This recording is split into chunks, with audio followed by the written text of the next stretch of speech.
Evangelio glorioso. Gracias, Señor, en el nombre de Jesucristo. Amén y amén. Gloria a Dios. El tema, decíamos, es el Apocalipsis. Ese es nuestro tema de hoy.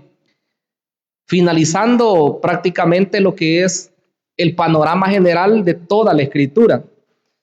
Es probable que algunos ya ni se recuerden lo que comenzamos hablando, pero cuando iniciábamos, pues decíamos que la Escritura está compuesta de dos partes, dos testamentos, como se le llama, ¿verdad? O dos pactos.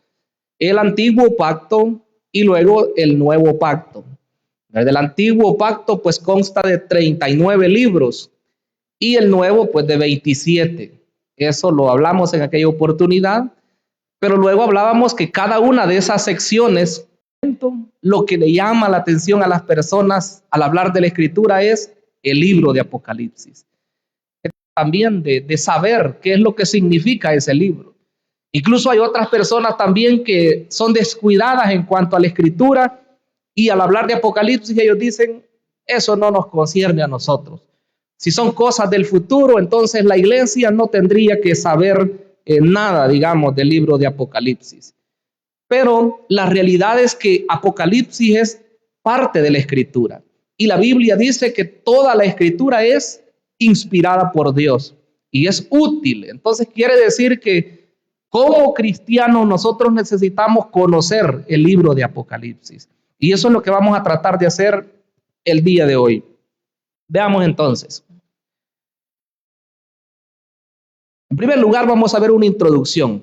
En esta parte introductoria nos da elementos que creo que son importantes a la hora de llegar al texto bíblico. ¿Qué es Apocalipsis? Quizás nos hemos preguntado en varias oportunidades. Bueno, Apocalipsis es una palabra griega, ¿verdad? Que lo que significa es revelar. Esa es la palabra más general o el concepto más general. He dicho en otras oportunidades que esa palabra es como una transliteración, cuando una palabra pasa de un idioma a otro sin ser traducida. La realidad es que hay pocas versiones que traducen esa palabra y en lugar de decir el Apocalipsis, dice libro de revelaciones, que es la palabra correcta para traducir lo que es la palabra Apocalipsis. Según vemos acá en pantalla, pues la palabra griega es Apocalipsis. Lo único que cambia es una K y una Y que lleva por ahí, ¿verdad? Pero se pronuncia lo mismo. Esa palabra significa revelar, significa descubrir, significa manifestar o quitar el velo. Algo que es descubierto, algo que es dado a conocer, algo que estaba oculto, pero que ahora ha sido dado a conocer. Entonces, cuando decimos incluso de los misterios en la Escritura, hemos explicado en otras oportunidades que son cosas que han estado escondidas al ser humano, ocultas, pero que Dios las ha dado a conocer. Por lo tanto, igual, al hablar de Apocalipsis, esto no es un libro cerrado. De hecho, que el Señor manda al escritor, no selles las palabras de esta profecía, porque el tiempo está cerca. Eso le dijo el Señor a Juan. Entonces, cuando leemos Apocalipsis, debemos saber que nos acercamos a un libro que ha sido revelado. Nos acercamos a un libro que lo que quiere es que nosotros conozcamos el propósito de Dios para el futuro. Ya vamos a ver en la parte interpretativa cómo debemos comprender Apocalipsis. ¿Quién es su autor? El autor de este libro es Juan el apóstol amado. Se dice que en los primeros 300 años de la historia de la iglesia nadie objetó eso. Nadie alegó que Juan o no fuera él su autor. Solo se sabía que era Juan. Pero luego comenzaron algunas corrientes a decir que Juan el apóstol no podía ser el escritor porque lo más seguro es que ya estuviera muerto. Y como Juan es el que más sale, ¿verdad?, a luz acá, no solamente en la parte interna, sino en la parte externa más que todo. Entonces algunos decían, sí, Juan, pero es otro Juan. Decían ellos, no es Juan el apóstol, sino que es Juan de Patmos. Otros decían el anciano Juan, para desvirtuar que fuera el apóstol. Pero este libro pues se escribe allá por el tiempo de el emperador Domiciano. Entre el año 95 y 96 gobernó este hombre, emperador romano. Y se dice que la fecha de escritura es cerca del año 95 después de Cristo, cuando Juan estaba en sus últimos días de vida. Se sabe que estaba desterrado en la isla de Patmos. Allá estaba en la Asia Menor y había sido desterrado, ¿verdad?, para que se muriera en ese lugar. Pero los destinatarios son 7 iglesias originalmente. Y este elemento yo lo voy a retomar después, porque hemos dicho que cada uno de los libros de la Biblia fueron dirigidos a personas, a iglesia o a un grupo de iglesias. Y el Apocalipsis no es la excepción. No se escribió para nosotros, por ejemplo, ¿verdad? Directamente hace 2000 años y este mensaje va a ser para la iglesia Nueva Jerusalén o para la iglesia de El Salvador. No, sino que se escribió para personas en específico en aquel tiempo. Claro que como palabra de Dios es para mí, es para usted y es para todos los que oyen esta palabra. Amén. Avanzamos entonces un poco y quiero que veamos 4 formas de interpretar el Apocalipsis. Depende en gran manera cómo nosotros vamos a acercarnos al texto bíblico, de lo que nosotros vamos a entender. Si nosotros tenemos una idea errada, por supuesto que el libro lo vamos a entender de manera también errada. Por eso es importante saber que ya hubieron hombres, ya hubieron personas que se dedicaron al estudio serio de la palabra de Dios, y al hablar del aspecto profético se han debatido, ¿verdad? Y han buscado, han investigado acerca de cuál es la postura más correcta de interpretar el libro de Apocalipsis. La primera postura es espiritualista. Ellos dicen que el libro no debe ser interpretado literalmente, sino que ellos creen que todo el contenido del libro debe tomarse en sentido figurado o metafórico. Cuando estudiamos, hermanos, en lo que es las reglas de interpretación, a los estudiantes se les dice que hay que hacer uso de esas reglas sencillas que hay para entender la Biblia. La primera de ellas es que hay que entender la escritura en su sentido natural. Si usted lee en un lugar que dice agua, agua significa, punto. Si usted lee que, por ejemplo, ahí dice la palabra hombre, bueno, es un hombre, ¿verdad? Entonces, en el sentido natural.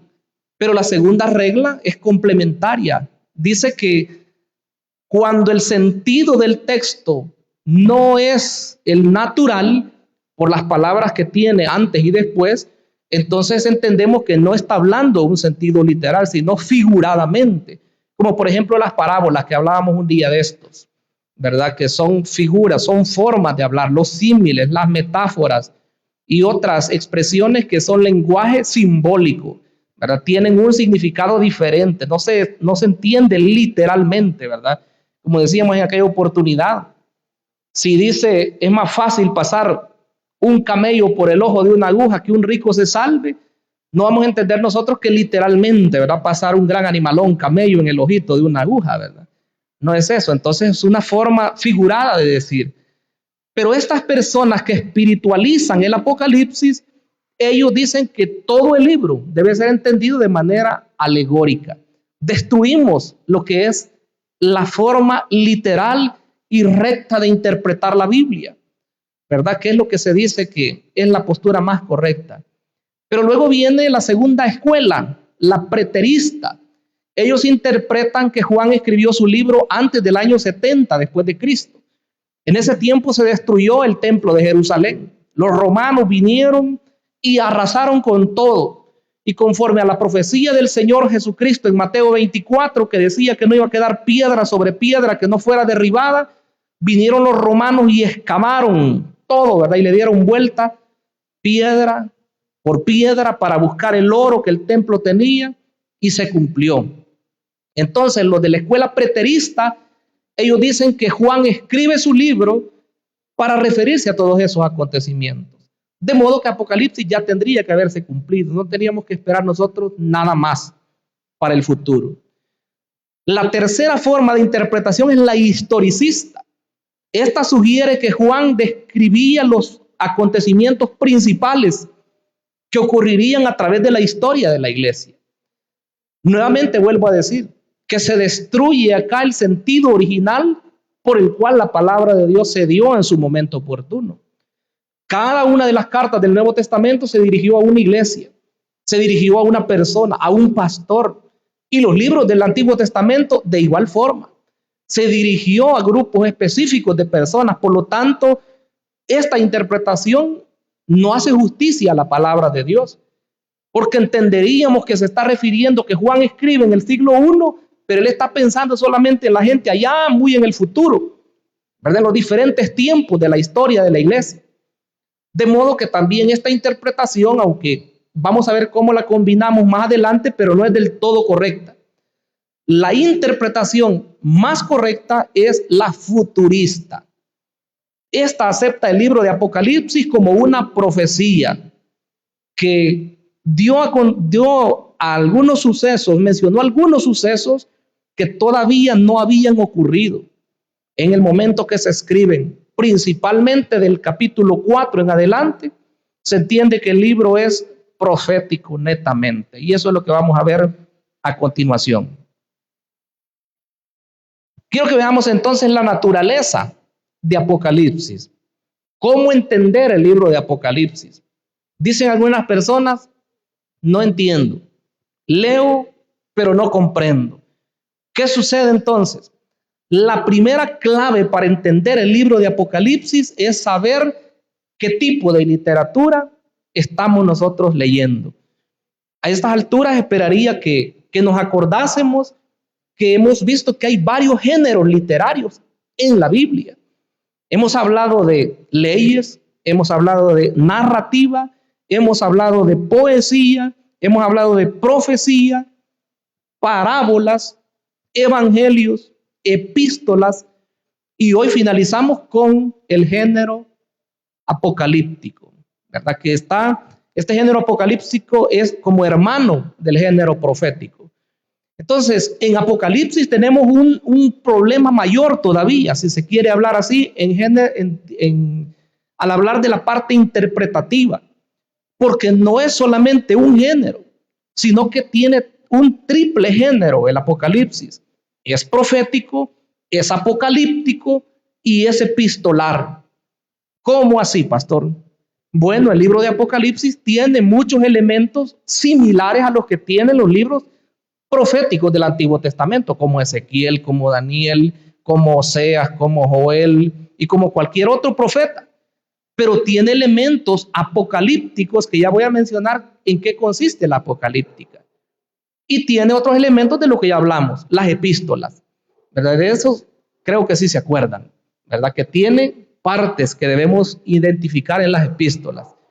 Autor, destinatarios, saludo, bendición, declaratoria de bendición, el texto propiamente y despedida y saludos. Entonces Apocalipsis tiene todo esto, pero vamos por partes. En la parte profecía o profética, dice el mismo el libro que Juan estaba en el Espíritu cuando Dios le dijo que escribiera esto. En el capítulo 1 y versículo 10 dice, yo estaba en el Espíritu en el día del Señor y oí detrás de mí una gran voz como de trompeta que decía, yo soy el alfa y la omega, el primero y el último. Escribe en un libro lo que ves y envíalo a las 7 iglesias que están en Asia, a Éfeso, Esmirna, Pérgamo, Tiatira, Sardis, Filadelfia y la Odisea. Entonces Juan dice, yo estaba en el Espíritu. No está escribiendo él algo que se le ocurrió, ¿verdad? Sabemos que es inspiración divina. Dios lo guió para que él escribiera lo que iba a recibir en ese momento. Pero también dice que su libro es profecía. Él le llama así a su libro. En el capítulo 1, versículo 3 dice, bienaventurado el que lee y los que oyen las palabras de esta profecía. Oiga, y guardan las cosas en ella escritas porque el tiempo está cerca. Ese tiempo está cerca, hoy más que nunca. Pero dice las palabras de esta profecía. Hay una triple bienaventuranza. El que lee, los que oyen y los que guardan.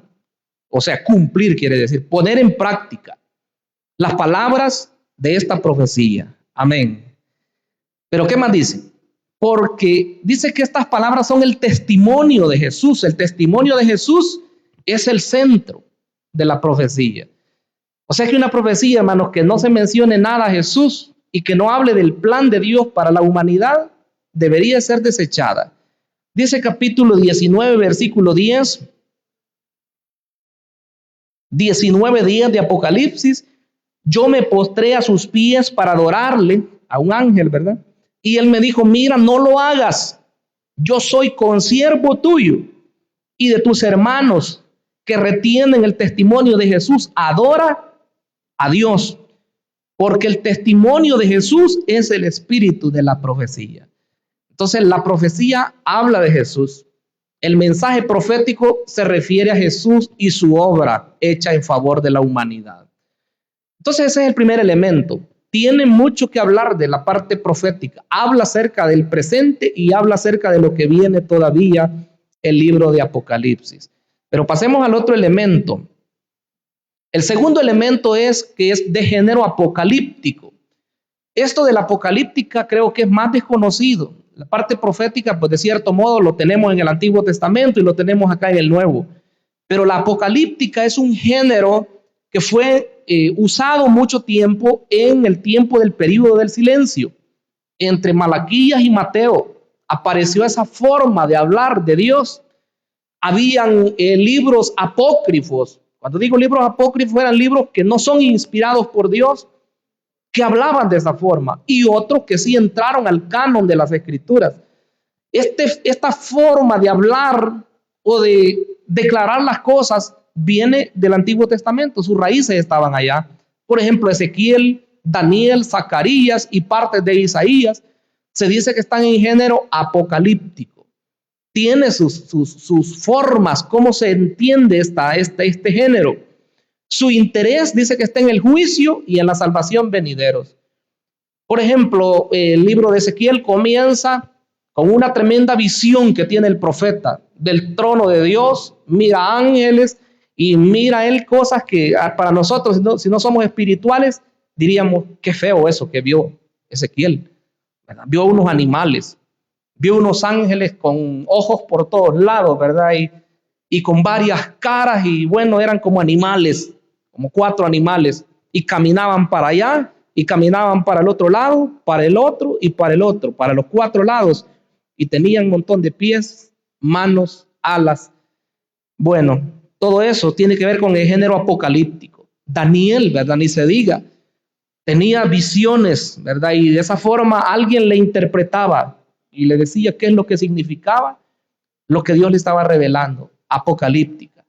Todo tenía que ver con acontecimientos futuros. La clave es que viene un fin. Eso habla la apocalíptica. Pero el fin que viene no es cualquier fin. El fin que habla la apocalíptica es un apocalipsis destructivo. Habla de un momento en el cual Dios juzgará a todos los malvados. Vence el bien y la maldad será desarraigada de lo que es la tierra. Ese es el lenguaje apocalíptico. Habla de un fin catastrófico.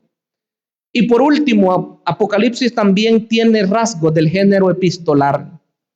Si vemos Apocalipsis 1:4,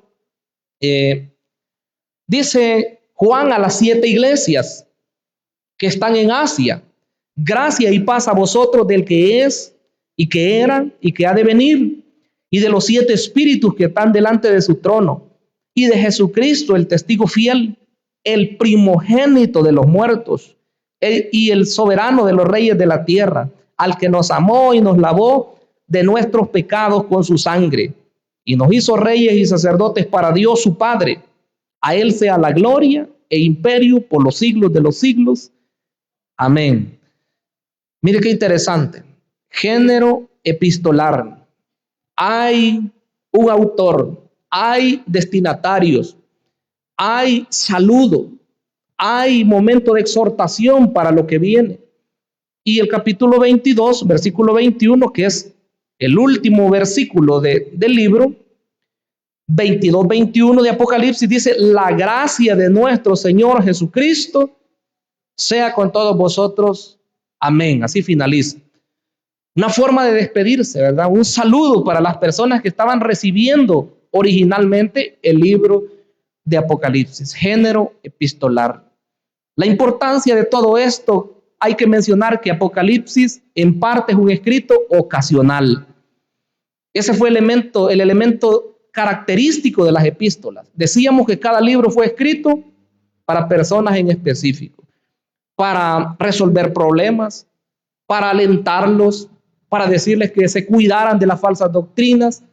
Algo motivó a escribir esas epístolas. Entonces Apocalipsis, de cierto modo, cada iglesia tenía una necesidad de las 7 que se mencionan, y así el Señor envió el mensaje de Apocalipsis para que les sirviera a ellos en ese momento específico. Muy bien. Pero ¿qué más? Quiero que veamos un pequeño bosquejo del libro de Apocalipsis. En esta parte del bosquejo, por supuesto que se necesita mucho tiempo, pero yo trataré de ser puntual, porque lo que se necesita hoy no es que usted conozca cada versículo del libro de Apocalipsis, eso usted lo puede hacer en su casa. De hecho, que con estos estudios usted entenderá mejor el libro. Si usted va a su casa y comienza a leer el libro y aplica estos elementos que estamos dando, lo entenderá mejor. Vean lo que dice en esta parte del bosquejo. El libro se divide en 3 secciones importantes. Número 1, las cosas que has visto. Número 2, las cosas que son. Y número 3, las cosas que serán después de estas. ¿A qué se refiere cada una de esas partes? En el capítulo 1 y versículo 19, lo que el Señor le dice al apóstol es: escribe las cosas que has visto y las que son y las que han de ser después de estas. ¿Cuáles cosas? En el primer apartado, las cosas que son, se refiere, las cosas que has visto, se refiere a todo el capítulo 1. Si lo estudiamos detenidamente, vamos a ver que está compuesto de 3 secciones. La primera parte habla de una parte introductoria. La segunda habla del saludo. Y el tercero habla acerca de las características que tenía Cristo, que se presenta ante el apóstol. Dice que él vuelve hacia atrás para ver la voz que le estaba hablando, y es ahí cuando él mira el personaje y comienza a describirlo. ¿Cómo lo vio? ¿Y qué es lo que le dijo? Ahí está en el capítulo 1. Pero luego dice, escribe las cosas que son. Estos son los mensajes a cada una de las iglesias y un panorama profético que representa para toda la historia de la iglesia. O sea que la interpretación de los capítulos 2 y 3 podemos decir que tuvo validez para cada iglesia y tiene validez para diferentes periodos que la iglesia ha atravesado en estos 2000 años. Y la tercera forma de interpretar los mensajes de los capítulos 2 y 3 es que tiene una aplicación personal para cada uno. Así que nunca nos escapamos nosotros, hermanos, de la palabra de Dios. Siempre tiene algo que decirnos. ¿Decimos amén? Amén. Por ejemplo, si tomásemos la iglesia de Éfeso, bueno, la iglesia que estaba en Éfeso en ese tiempo tenía necesidad de oír ese mensaje que Dios le dice. Y si nos enfocamos en la parte de lo que le reprende el Señor, le dice: has dejado tu primer amor.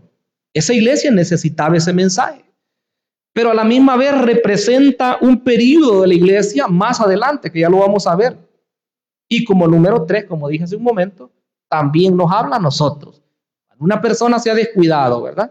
Deja de orar, deja de leer la Biblia, deja de congregarse, deja de servir a su Señor. Has dejado tu primer amor. Entonces, hermanos amados, la palabra nos habla, y así pudiéramos ver cada uno de los mensajes. 7 mensajes para 7 iglesias puntuales. Representa un periodo de la historia de la iglesia y nos habla a nosotros personalmente. ¿Me doy a entender, hermanos? Gloria a Dios. Y número 3, las cosas que han de ser después de estas. Le dice: escríbelas. ¿Después de qué? Muchos han entendido en esa declaración en el capítulo 4, versículo 1.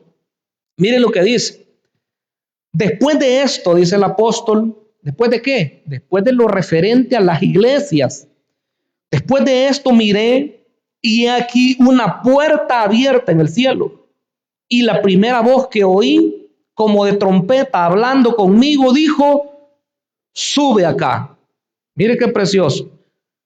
Y yo te mostraré las cosas que sucederán después de estas. El tiempo de nosotros, si podemos aplicar Apocalipsis a nuestras vidas, el tiempo de nosotros llegaría hasta el capítulo 3. Capítulo 4, versículo 1, está ejemplificando o simbolizando el arrebatamiento de la iglesia. Sube acá, le dice Dios al apóstol. Yo te voy a mostrar lo que va a ocurrir después de esto. Quiere decir que Apocalipsis, otra clave para entenderlo es tener cuidado cuando vamos leyendo y ver si está hablando de cosas que suceden en la tierra o cosas que se desarrollan en el cielo. Hasta hoy, hasta el capítulo 3, se habla de todo lo concerniente a la tierra, pero del capítulo 4 en adelante, hoy dice sube, y Juan mira allá. Todo el capítulo 4 y el 5 hablan de cosas que están allá en el cielo. Y estando allá él, que comienzan a desatarse los sellos en el capítulo 6, él mira todo lo que va a ocurrir en la tierra. Más adelante, pues por supuesto que hay otros elementos que Juan está en la tierra, pero hay que tener cuidado cuando vamos leyendo el libro. Entonces, en esta última sección que habla acerca de las cosas que van a hacer después de que la iglesia sea arrebatada hacia los cielos, vemos ahí el trono de Dios en el 4 y 5, pero del capítulo 6 hasta el 18 se describe lo que muchos conocen como la gran tribulación.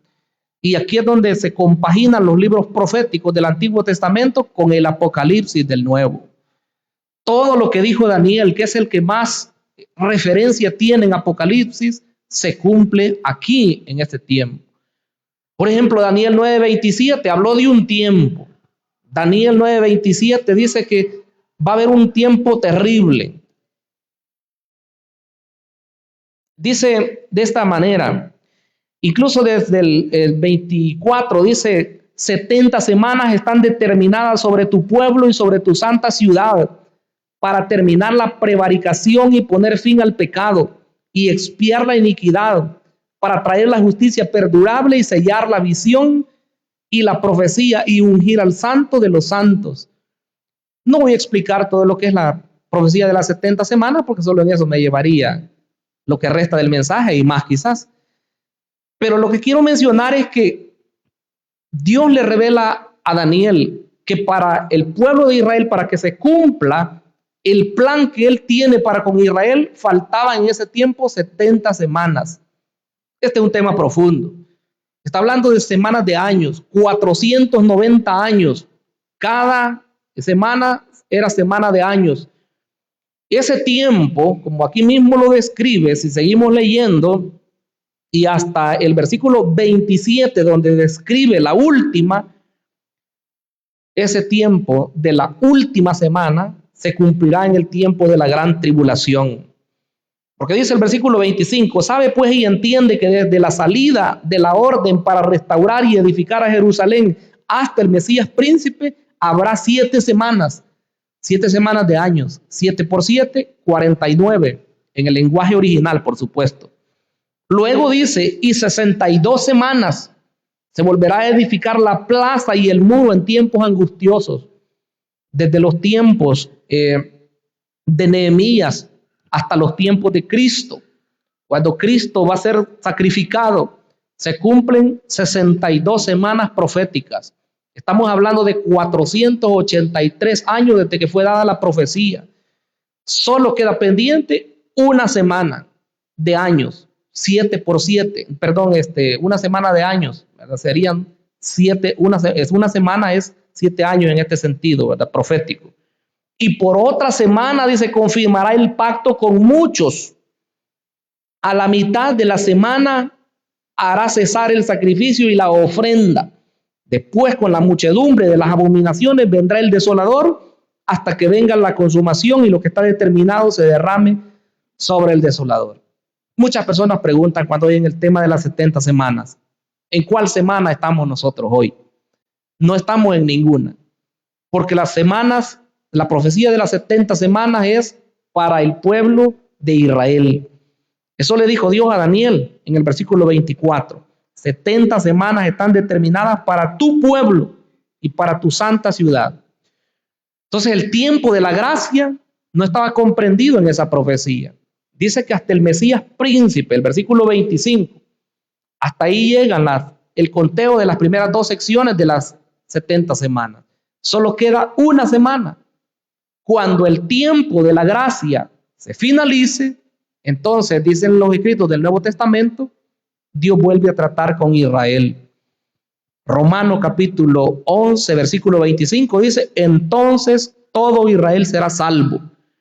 Cuando la plenitud de los gentiles haya sido salvo, entonces todo Israel será salvo como está escrito, dice. Pero mientras tanto, Israel tiene que esperar. Cuando la iglesia sea arrebatada hacia los cielos, comienza el conteo de la semana 70.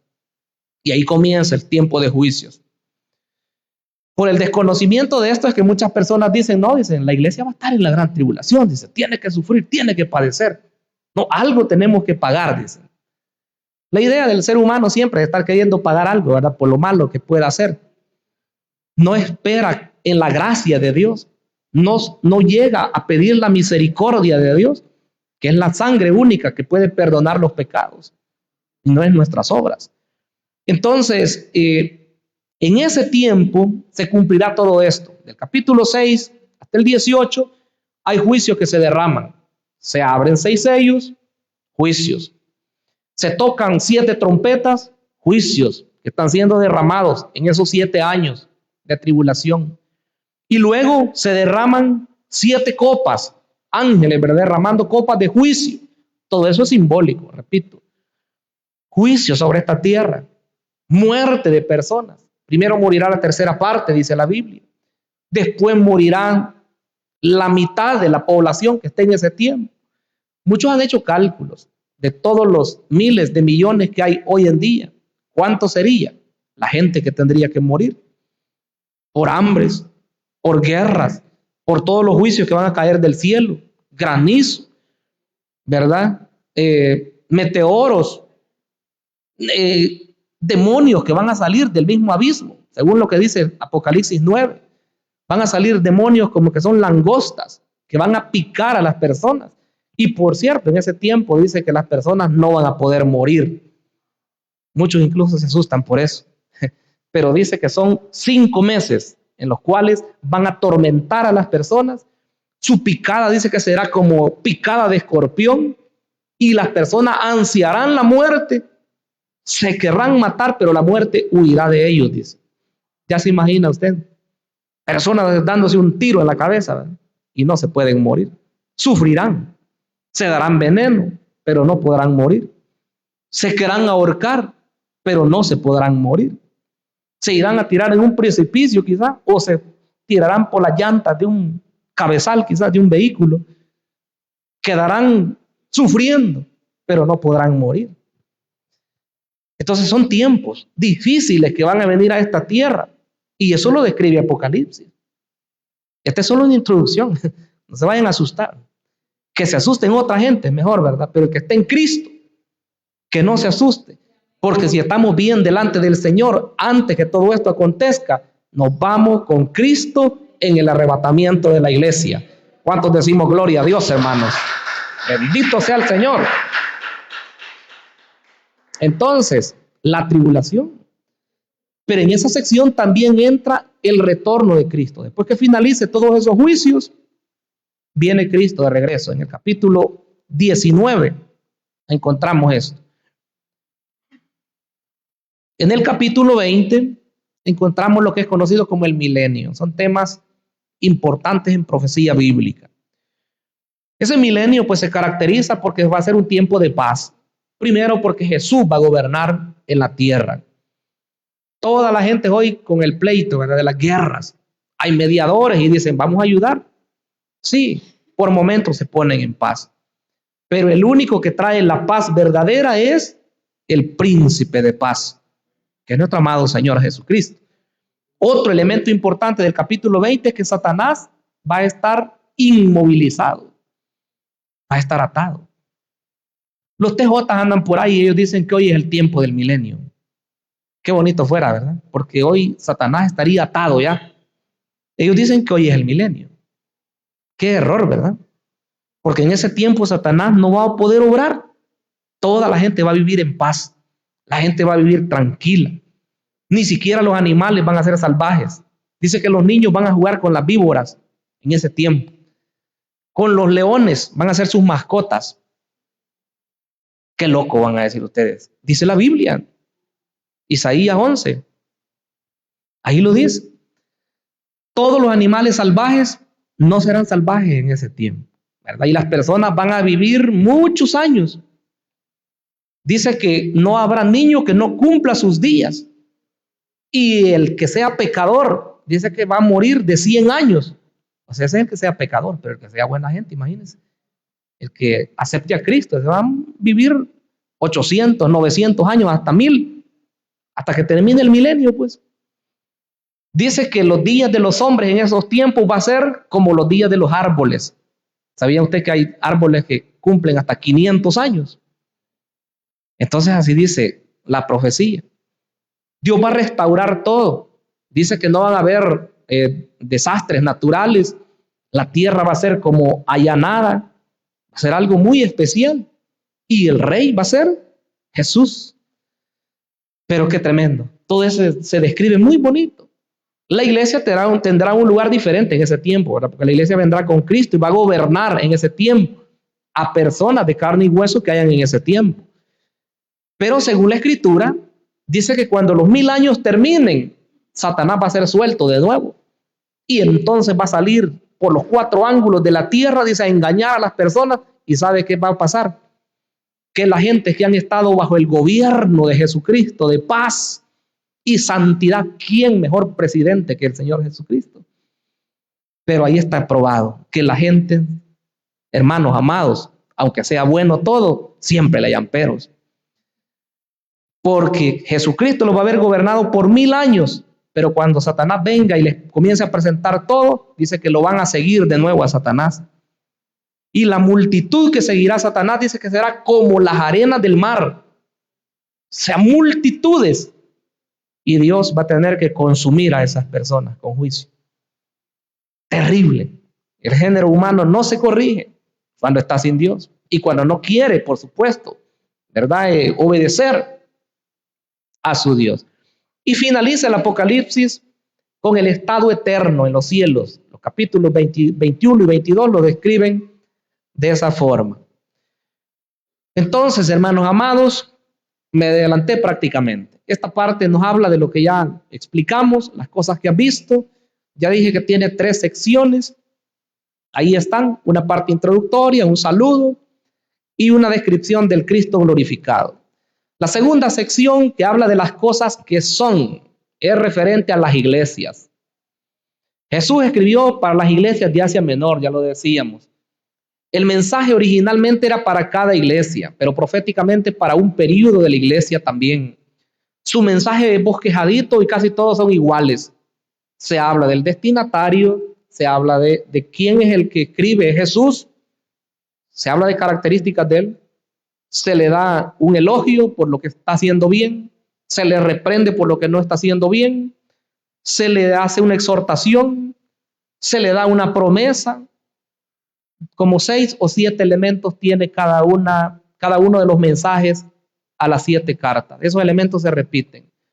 Solo la exhortación no se le hace a 2 iglesias. A Esmirna, que es la segunda, es la iglesia perseguida, y a la iglesia de Filadelfia, que es la iglesia evangelizadora. Quiero que vea este cuadro. Ahí están las 7 iglesias. La iglesia de Éfeso es el primer mensaje que se habla en el capítulo 2. Esa era la iglesia apostólica. Esta es la segunda forma de interpretar Apocalipsis que dije hace un rato. La forma profética. El mensaje a Éfeso representa la iglesia del año 31 hasta el año 100. Fue la iglesia amorosa, la iglesia que vivía en el fervor, en el mover del Espíritu de Dios. Una iglesia llena de la presencia de Dios, pero al final de sus días dejó su primer amor. Así que si usted tiene la presencia de Dios y tiene dones del Espíritu y predica y sirve y hace un montón de cosas, no se descuide, porque eso no le garantiza que usted toda su vida cristiana va a ser así. Si se descuida, todo lo bueno que usted tiene hoy lo podría perder. Pero el llamado del Señor es: arrepiéntete de donde has caído y haz las primeras obras. O vuelve a las primeras obras, quiere decir el texto. La segunda iglesia es la de Esmirna. Dice que esta representa al año 100 al 313, la iglesia perseguida. Esta iglesia fue la que más sufrió. 10 persecuciones sistemáticas del Imperio Romano. Mataban cristianos a diestra y a siniestra, pero ellos se mantuvieron firmes. Hasta ese momento la iglesia era pura. Los cristianos que pertenecían a esa iglesia eran verdaderos. Ahí no habían falsos. Porque el que se identificaba con Cristo sabía que si lo agarraba el imperio, le cortaban la cabeza. Y alguien que no fuera falso, que iba a andar muriendo por Cristo. Número 3, la iglesia Pérgamo. Esta es la iglesia apóstata, del 313 al 538, la iglesia imperial. Cuando Constantino dijo: no, hombre, tranquilos, cristianos, ya no se escondan, salgan de las cuevas. Se llamaban catacumbas. ¿Y por qué se andan escondiendo? No, hombre, sí, yo he firmado aquí un decreto donde dice que ya no los vamos a matar, porque en los tiempos de la iglesia perseguida, si tiempo haría falta, a los cristianos los sacaban ahí, como que eran animales en el Coliseo romano, y los sacaban y después soltaban fieras que los despedazaran y toda la gente viendo a los alrededores, o que se mataran entre ellos mismos. Los juegos de gladiadores, las películas que usted mira hoy de gladiadores, ¿quiénes cree usted que son los que están peleando ahí? Eran cristianos. Los ponían a que se mataran entre ellos mismos, no les importaba. Entonces, pero todo eso se frenó y Constantino dijo: tranquilos, se terminaron las persecuciones. Es más, pastores, van a ser beneficiados, ustedes vengan. A ustedes que nunca les han dado nada, hoy les vamos a dar una ayuda del gobierno. Los pastores comenzaron a recibir algo del gobierno. Y después de eso les dijeron: vengan, los templos que les hemos quitado a los paganos, esto se lo vamos a dar a ustedes. Y les repartieron también beneficios materiales, pero en lo espiritual se arruinó la iglesia. Hasta ahí llegaron los verdaderos creyentes. Después todo el mundo decía: ¿y tú qué eres? Cristiano. ¿Y tú qué eres ahora? Católico. ¿Verdad? Así dice la gente. Y ahora que la iglesia evangélica ha aumentado y ha crecido, ¿y tú qué eres? Evangélico. Hay que ver si es cierto, ¿verdad? Si es convertido o no es convertido. Porque eso pasa cuando la iglesia crece. Todo el mundo sabe que ser algo hay un beneficio. Pero ¿qué tal si hoy en el evangelio no hubiera crecido y ser evangélico fuera sinónimo de burla? Ah, come gallina, le decían antes. Ah, sos masón. No tenés nada que hacer. Anda a trabajar, haragán. Y cosas así, ¿verdad? Entonces, si alguien supiera que solo cosas así le van a decir, mejor no se convierte. Le quitaban las herencias a los padres, a los hijos que se convertían a Cristo antes. Si así fuera, nadie se quisiera convertir a Cristo. Pero como hoy, en los trabajos, recomendación, dice, que sea cristiano evangélico. Traiga una referencia pastoral, dice. Entonces todos hoy: pastor, ¿me puede dar una referencia? ¿Verdad? Hay personas y ni se congregan. Es un problema, hermano, nosotros. Ahí se acerca la gente, pero imagínese uno de ustedes que se acerque y cómo no le va a dar una recomendación uno, ¿verdad? Si uno sabe quién es, pues, ¿verdad? Para cualquier cosa, uno recomienda, hermanos, a las personas. Entonces, la iglesia hasta ahí, ¿verdad? Se corrompió. 4, la iglesia tolerante. Era la iglesia medieval, la iglesia de Tiatira, del 538 al 1517. Esa iglesia se corrompió completamente. Se introdujo ya más propiamente la adoración a María, la adoración a los santos. Se inventó lo que es la transubstanciación en la misa. Y bueno, hermano, un montón de fiestas a todos los santos. Y hoy usted puede ver en cualquier ciudad a Santo Tomás, a San Marcos, a San Julián, a Santa Mónica. Bueno, estoy inventando, pero son reales. En todo lugar, estimados hermanos, desde ese tiempo viene, de la Edad Media. Se pusieron muchas cosas.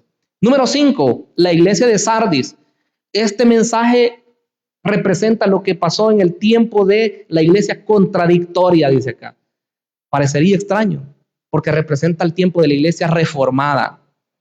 La iglesia que se salió del catolicismo y vuelve a las escrituras. Pero Dios le dice a esa iglesia, tienes nombre de que vives, pero estás muerto. ¿De qué serviría que nosotros tuviéramos una doctrina bien correcta, pero espiritualmente sabemos la Biblia, pero vivir paganamente, vivir en pecado, lo mismo, sería nada? Estimados hermanos, es una exhortación para nosotros hoy, de conocer la Biblia, de saber la doctrina, pero vivir también conforme a lo que la palabra de Dios nos dice. Decimos amén. Amén, gloria a Dios. Número 6, el mensaje a Filadelfia representa a la iglesia del amor fraternal. Del 1755 a 1844 era la iglesia evangelizadora. Hermanos, esto no se nos debe de olvidar. Los movimientos evangelísticos comenzaron después de la reforma desde Europa, vinieron a Estados Unidos, Canadá, y de ahí ellos tenían pero ganas y ganas y ganas de evangelizar Centroamérica. Y muchos quizás no saben hoy por qué se llama la iglesia centroamericana, hoy una de nuestras iglesias evangélicas. Se llama así porque la misión que venía era evangelizar todo Centroamérica.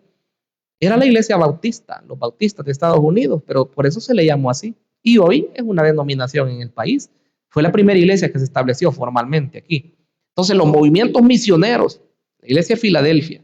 Y por último, el mensaje de la iglesia de la Odisea, de 1844 hasta hoy. Era la iglesia autoengañada. Si les preguntara a ustedes quiénes quisieran ser la iglesia autoengañada, ¿cómo vamos a decir eso a nosotros, hermanos amados? Pero hay que juzgarnos a nosotros mismos. Dios le dice a esa iglesia, tú dices, más bien quisiera, le dice, que fueras frío o caliente, pero por cuanto eres tibio, te vomitaré de mi boca, le dijo el Señor. Esa iglesia dijo, nosotros somos ricos y nos hemos enriquecido y no tenemos necesidad de nada. Así dijeron ellos. Y hoy se habla de templo, ¿verdad? Bueno, el Señor nos ha permitido a nosotros estar aquí. Pero hermanos amados, llegáramos a tener lo que llegáramos a tener, templos esplendorosos, con alfombras, encielados, con aire acondicionado y lo que sea, que el centro no sea eso. ¿El centro quién debe ser? Tiene que ser Cristo siempre. Si el Señor nos bendice y nos prospera materialmente, eso no es ningún problema. En los tiempos antiguos hubieron personas ricas materialmente, pero con su corazón siempre para el Señor. Entonces nosotros, hermanos amados, si llegamos a este tiempo de gran prosperidad, que a nosotros no nos ocurra lo que pasó con la Odisea. Porque el Señor le dijo, tú eres una pobre, desventurada, ciega, desnuda, compra colirio de mí para que puedas ver bien. Mire qué interesante. Entonces todos estos mensajes tienen aplicación, decía, para los diferentes tiempos. Finalicemos entonces. Por último, las cosas que han de ser después de estas. Ya las mencionamos hace un rato, ahí están para que ustedes las puedan ver. Desde el tiempo del arrebatamiento, capítulo 4, 5. Luego el tiempo de tribulación, capítulo 6 al 18. Viene Cristo en el capítulo 19, finalizando con la eternidad futura en el capítulo 22, 21 y 22, decíamos. Y es así como finalizamos este estudio de Apocalipsis, que es, decíamos, prácticamente la introducción al libro. Si Dios nos guía, pues vamos a ver esto, no sé cuándo, porque sería bueno entrar al detalle de los libros, así como vimos el panorama general. Tendríamos que comenzar con el Pentateuco. Si comenzamos a estudiar Génesis, es probable que hasta Cristo viniera y nosotros quizás ni terminamos de estudiar Génesis. Son 50 capítulos. Y si vamos, pero de verdad desmenuzándolo, no se sabe, porque como Cristo no se sabe cuándo va a venir. Podríamos llevar un año entero quizás estudiando el libro de Génesis. Y por cierto, es un gran trabajo también para investigar. ¿Por qué no se predica casi en el antiguo? Porque hay que rebuscarse así en el lenguaje salvadoreño más para entender y encontrar algo, ¿verdad? Para que de verdad entendamos el texto. Pero si Dios nos guía, hay que hacerlo. ¿Por qué? Porque el objetivo es comprender la palabra, que es lo que Dios nos dice, y que vivamos de acuerdo a lo que su palabra nos dice a cada uno de nosotros. Amén. Oremos, hermanos. Padre amado que estás en los cielos, te damos el honor y la gloria. Recibe nuestra mejor alabanza, Señor, nuestra mejor gratitud, pues tú eres, Señor, el que nos guías, tú eres el que nos lleva, Señor, de la mano. Tu palabra, Señor, nos dice que sin ti no somos nada. Mas si tú estás con nosotros, Señor, podremos llegar hasta la meta final. Permítenos, Señor, que seamos ese pueblo. No un pueblo, Señor, que recibirá juicios, sino más bien un pueblo, Señor, que escapa. Así como tú le prometiste, Señor, a la iglesia de Filadelfia, por cuanto has guardado la palabra de mi paciencia, yo también te guardaré de la hora de la prueba que ha de venir sobre el mundo entero para probar a los moradores de la tierra. Padre, guárdenos, permítenos, Señor amado, que podamos ser esa iglesia fiel, una iglesia que espera ardientemente, Señor, que tú regreses por cada uno de nosotros. Te lo pedimos, mi amado Dios, en el nombre de Jesucristo, por quien te damos gracias. Amén